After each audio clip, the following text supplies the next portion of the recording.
Doctor BR. Ambedkar study centre and charitable trust Karunagappally head post ഓഫീസിന് മുന്നിൽ ധർണ നടത്തി. Doctor BR. അംബേദ്കറെ അവഹേളിച്ച ആഭ്യന്തരമന്ത്രി അമിത് ഷാ രാജിവെക്കണമെന്ന് ആവശ്യപ്പെട്ടാണ് ധർണ നടത്തിയത്.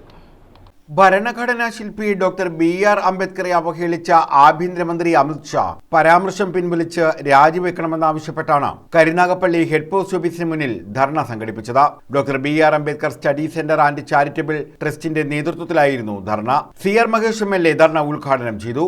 ജനാധിപത്യത്തിലെ മൃഗീയമായ ഭൂരിപക്ഷം ഉപയോഗിച്ചുകൊണ്ട് ജനാധിപത്യത്തെ തന്നെ അട്ടിമറിക്കുകയും കശാപ്പ് ചെയ്യുകയും ചെയ്യുന്ന ഒരു ഭരണകൂടം നമ്മുടെ രാജ്യത്ത് ഭരിക്കുമ്പോൾ ജനാധിപത്യം അല്പമെങ്കിലും ജീവവായു ശ്വസിച്ചുകൊണ്ട് മരിക്കാതിരിക്കുന്നത്, മതേതരത്വം വെന്റിലേറ്ററിലാണെങ്കിലും പൂർണ്ണമായിട്ടും ജീവൻ നഷ്ടപ്പെടാത്തത് ഈ ഭരണഘടന ഉള്ളത് കൊണ്ടാണ്.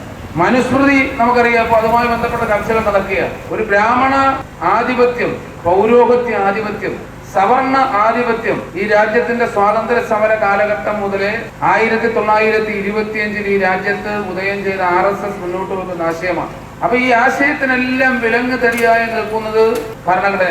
അതുകൊണ്ടാണ് ആ ഭരണഘടനാ ശില്പിയായിട്ടുള്ള അംബേദ്കറെ വേണ്ടുന്ന വിധത്തിൽ ആദരിക്കുന്നില്ല എന്ന് മാത്രമല്ല, പലപ്പോഴും അനാദരവ് കാട്ടുന്നു. Trust president Boban G Nath അധ്യക്ഷത വഹിച്ചു. Neerikulam Sadanandan, Panakkulangara Suresh, S Jayakumar, B Mohandas, Muhammad Hussain, Choolur Shani, G Krishnapillai, Anila Boban, Shefeeqa Kattayyam, Varun Alappad, Rosanand, Fagath Tharayil, Santhosh Babu തുടങ്ങിയവർ പങ്കെടുത്തു. News bureau, Karunagappally.